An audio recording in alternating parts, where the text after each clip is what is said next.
প্রতিটি শক্তি সমন্বিতভাবে দেশের নিরাপত্তা ও তৃণমূলের আর্থসামাজিক উন্নয়নে গুরুত্বপূর্ণ ভূমিকা রেখে চলছে। যে কোনো দেশেই যে কোনো সুশৃঙ্খল বাহিনীর জন্য অনিবার্য এবং অবশ্যই পালনীয় নীতি রয়েছে, চেইন অফ কমান্ড এবং ডিসিপ্লিন মেনে চলা। এই দুটি বিষয়ে সামান্যতম অবহেলা পরিলক্ষিত হলেও কোনো একটি বাহিনী সুশৃঙ্খল বাহিনী হয়ে উঠতে পারে না। আপনাদের এই বিষয়টি গভীরভাবে মনে রাখতে হবে।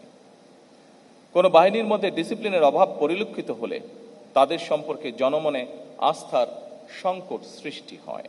এ বিষয়ে অবশ্যই আমাদের খেয়াল রাখা অত্যন্ত জরুরি।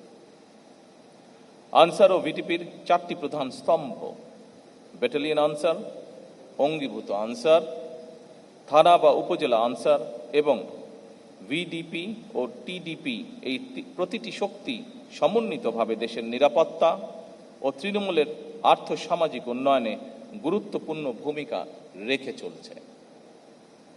আমি মনে করি এই কাঠামোই বাহিনীটিকে কেন্দ্রীয় এবং তৃণমূল ভিত্তিক শক্তি হিসাবে প্রতিষ্ঠিত করেছে। বর্তমানে 47টি আনসার ব্যাটালিয়নের মধ্যে 16টি পার্বত্য চট্টগ্রামের বিভিন্ন অঞ্চলে নিয়োজিত। বাহিনীর 52,000 অঙ্গীভূত আনসার সদস্যরা দেশের গুরুত্বপূর্ণ অবকাঠামো, সরকারি দপ্তর, আর্থিক প্রতিষ্ঠান, শিল্প কলকারখানা এবং বিদ্যুৎ কেন্দ্রের নিরাপত্তা নিশ্চিত করা সহ বিভিন্ন দায়িত্বে নিয়োজিত রয়েছেন। এই বাহিনীর 13,000-এরও বেশি হিল আনসার ও হিল ভিটিপি সদস্যরা বিভিন্ন জাতিগোষ্ঠীর মধ্যে আস্থা ও সম্প্রীতি জোরদারে সক্রিয় ভূমিকা পালন করছেন।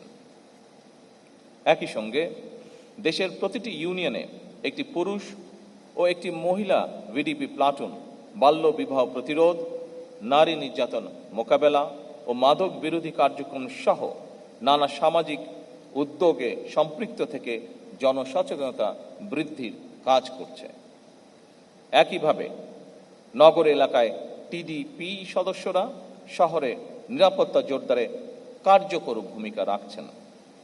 ফলে বাহিনীটি কেবল নিরাপত্তা রক্ষা নয়, বরং একই সাথে সামাজিক পরিবর্তনেও গুরুত্বপূর্ণ মাধ্যম হিসাবে নিজেদেরকে প্রতিষ্ঠিত করেছেন। আনসার ভিটিপি নিয়মিত কার্যক্রমের পাশাপাশি প্রযুক্তিগত দক্ষতা বৃদ্ধি এবং কর্মসংস্থান সৃষ্টির ক্ষেত্রেও ভূমিকা পালন যা ইতিবাচক।